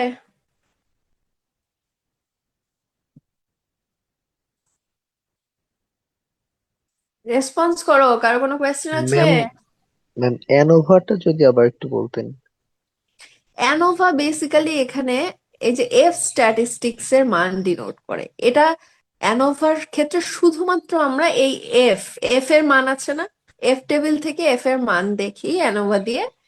এইখানে এই সিগনিফিকেন্স লেভেলটা অবশ্যই এই আমার মডেলটা কতটুকু, মডেলটার ফিটনেস আছে বা মডেলটা কতটুকু, এই যে আমরা বলছি যে 38% আমার এক্সপ্লেইন করছে, এটা কতটুকু যুক্তিযুক্ত, এই বিষয়টাই আমরা জাস্ট এফ এর মানটা যখন যখন সিগনিফিকেন্ট হয় হাইলি, তখনই শুধু আমরা বলতে পারি যে 38% বা 33% আমার এক্সপ্লেন করছে। এটাই হচ্ছে অ্যানোভার কাজ। মডেলটার ফিটনেস দেখা হয় এফ এর ভ্যালুর মাধ্যমে। বোঝা গেছে? জি ম্যাম। আর কারো কোনো কোয়েশ্চেন আছে? কোয়েশ্চেন না থাকলে আমরা আজকে আমাদের last topic, binary logistic regression. Binary বলতে বুঝিয়েছি যেই রেসপন্স গুলো 0 এবং 1 এ আসে, ইয়েস অর নো। বাইনারি ভেরিয়েবলের অল্টারনেটিভ নাম হচ্ছে, আমরা যেমন এই ভেরিয়েবল গুলো দেখো, এগুলো কিন্তু নিউমেরিক্যাল ভেরিয়েবল, কিন্তু রেসপন্স যখন ইয়েস এবং নো, 0 এবং 1 দুটো মাত্র রেসপন্সের মাধ্যমে, 0 এবং 1 এর মাধ্যমে হবে, তখন সেটাকে আমরা বলছি বাইনারি ভেরিয়েবল।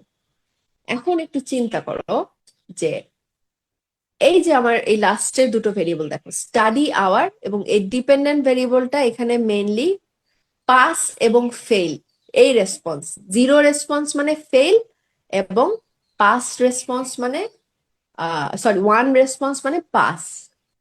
একজন মানুষ কত ঘন্টা স্টাডি করে তার উপর পাস ফেইলের উপর কোনো প্রভাব ফেলে কিনা সেটা দেখার জন্য আমি এই দুটো ভেরিয়েবল ক্রিয়েট করেছি। তাহলে ডিপেন্ডেন্ট ভেরিয়েবল হচ্ছে পাস এবং ফেল, যেটা রেসপন্স নিয়েছি 0 এবং 1 এ। এটাকে বাইনারি ভেরিয়েবলও বলে, আবার এটাকে ডামি ভেরিয়েবল বলে, ডাইকোটমাস ভেরিয়েবল বলে, অনেক নাম আছে। এটা নিয়ে একটু পড়াশোনা করলেই বুঝতে পারবে। বাইনারি ভেরিয়েবল বা বাইনারি রেসপন্স বলতে ইয়েস অর নো, 0 1 এগুলোকে বোঝায়।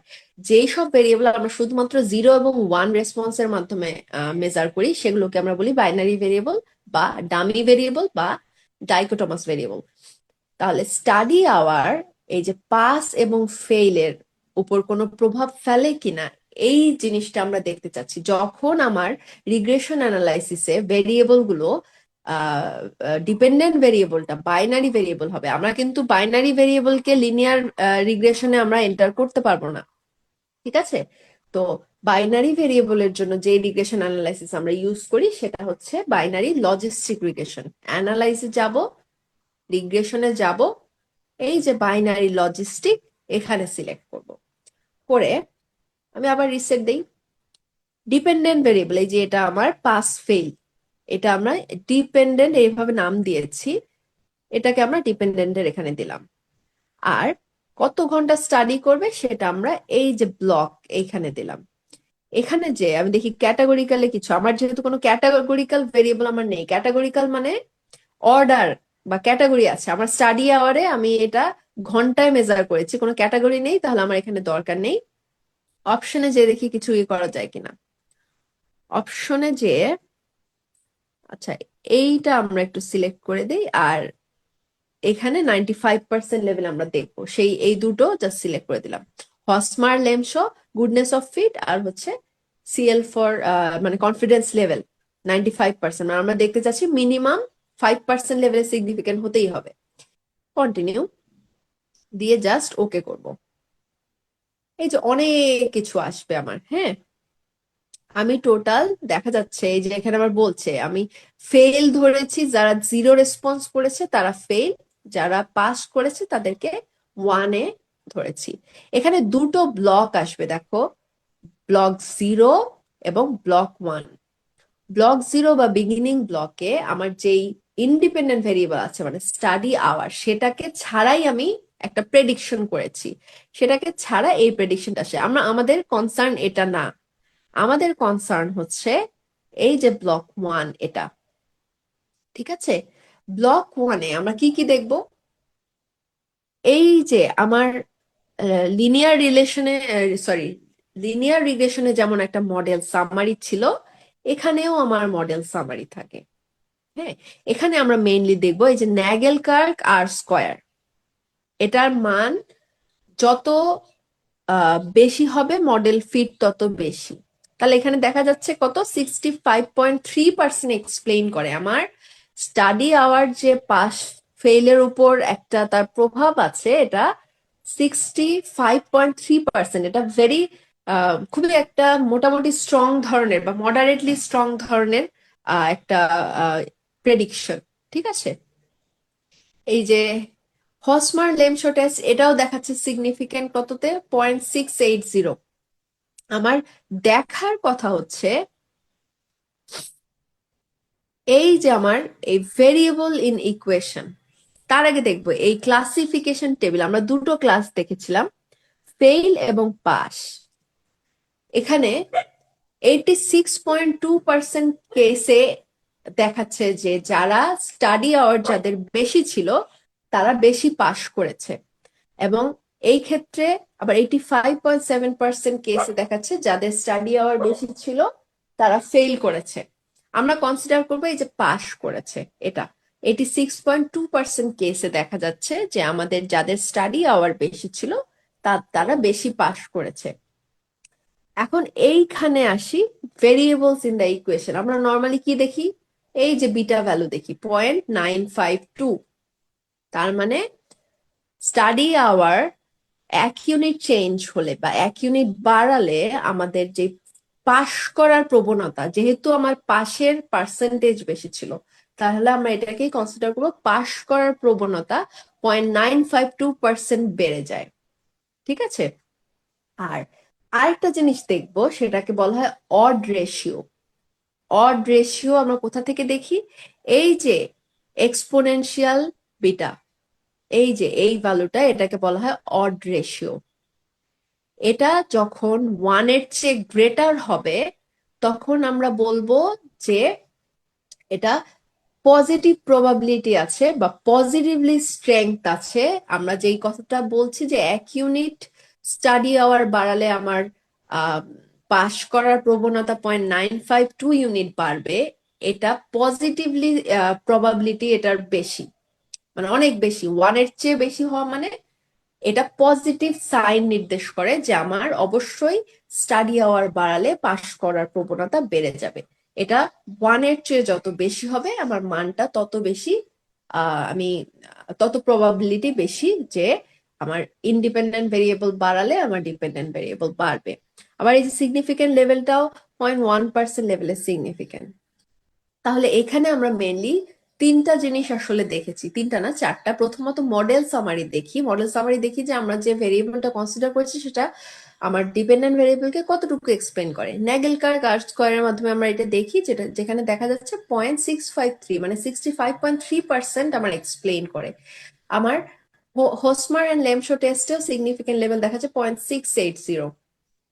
আর এখানে ক্লাসিফিকেশন টেবিলে আমরা যেহেতু দুটো ক্লাস দেখেছি, ফেল এবং পাস, এখানে দেখা যাচ্ছে পাশের প্রবণতাটা স্লাইটলি বেশি, 86.2। তাহলে ভেরিয়েবল ইন ইকুয়েশন থেকে আমরা বলতে পারি যে 1 ইউনিট যদি আমার স্টাডি আওয়ার বাড়ে, আমার পাস করার প্রবণতা বাড়ে 0.952 ইউনিট, যেটা আরো বেশি আমার প্রবাবিলিটি বেশি আমরা বলতে পারি অড রেশিওর মাধ্যমে।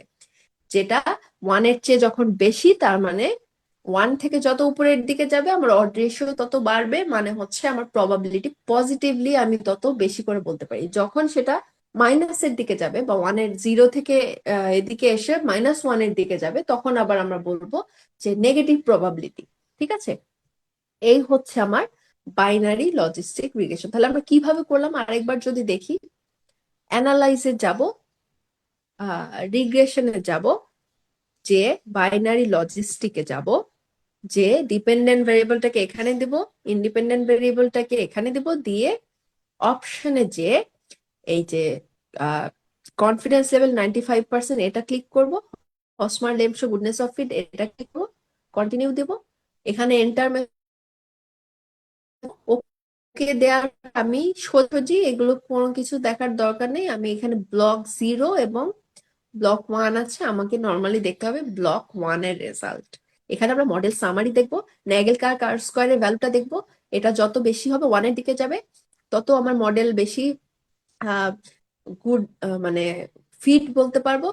হসমার লেমশো টেস্টের সিগনিফিকেন্ট লেভেল দেখবো, এবং হচ্ছে ক্লাসিফিকেশন টেবিলে আমরা দুটো ক্লাস বিবেচনা করি, কোন ক্লাসটা বেশি সেই ক্লাসটাকে ধরে আমার ইন্ডিপেন্ডেন্ট বাড়ালে ডিপেন্ডেন্ট বাড়বে কি কমবে সেটা আমরা ডিফাইন করব। আর একটা জিনিস অড রেশিও আমাকে দেখতে হবে, এটা যত 1 থেকে উপরের দিকে যাবে 1 এর চেয়ে গ্রেটার হবে, আমরা বলতে পারবো যে পজিটিভ প্রবাবিলিটি আছে যে আমরা যেই রেজাল্টটা প্রেডিক্ট করছি, বিটা যেই মানটা প্রেডিক্ট করছি সেটার পসিবিলিটি বা প্রবাবিলিটি তত হওয়ার চান্স বেশি। এই হচ্ছে আমার বাইনারি লজিস্টিক রিগ্রেশন। আমাদের আজকের সেশনের এগুলোই মূলত পড়াশোনা। এখন বলো কারো কোনো কোয়েশ্চেন আছে কিনা?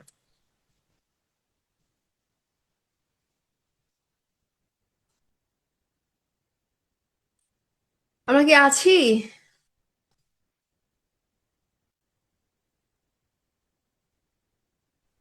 জি ম্যাম। জি ম্যাম। বলো কারো কোনো কোয়েশ্চেন আছে? আমরা কি বুঝতে পেরেছি?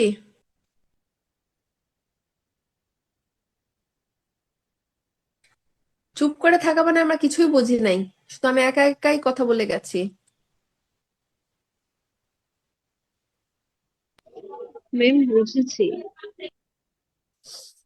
কারো কোনো কোয়েশ্চেন আছে?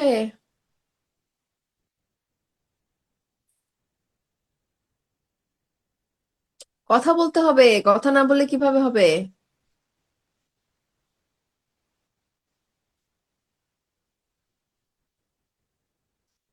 আচ্ছা, চ্যাটে বলছি, বুঝছি ম্যাম, ঠিক আছে। কারো কোনো কোয়েশ্চেন না থাকলে, আমি এই যে এতক্ষণ 1.5 ঘন্টা ধরে বক বক করলাম, দেখালাম, এগুলো কোনোটাই কোনো কাজে লাগবে না যদি আমরা নিজেরা প্র্যাকটিস না করি।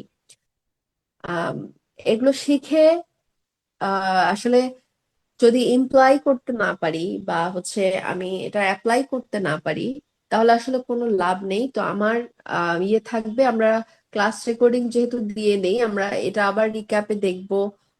পারলে নিজে নিজে প্র্যাকটিস করবো, আমি ডেমো ডেটাটাও দিয়ে দেই, নিজে নিজে প্র্যাকটিস করব প্রত্যেকটা টেস্ট কিভাবে করা হচ্ছিল, কোন কোন স্টেপ ফলো করেছি, কোন কোন বিষয় এক্সপ্লেইন করতে কি কি আমি ইউজ করেছি, রেকর্ডিংটা আবার বারবার করে দেখবো, দেখে এগুলো একটু বোঝার চেষ্টা করব, প্লাস নিজে নিজে আমরা এগুলো প্র্যাকটিস করব। আদারওয়াইজ আমি যে এতক্ষণ ধরে কথা বলছি আমার কোনো লাভ হবে না, বা তোমাদের এখানে এতক্ষণ সময় নষ্ট করার কোনো লাভ নেই, ঠিক আছে? সো এই বিষয়টা একটু মাথায় রাখতে হবে, বোঝা গেছে? জি ম্যাম। ঠিক আছে, তাহলে আজকের ক্লাস আমরা এখানেই শেষ করব। কারো যদি কোনো কথা না থাকে তাহলে আজকের মতো আল্লাহ হাফেজ সবার জন্য।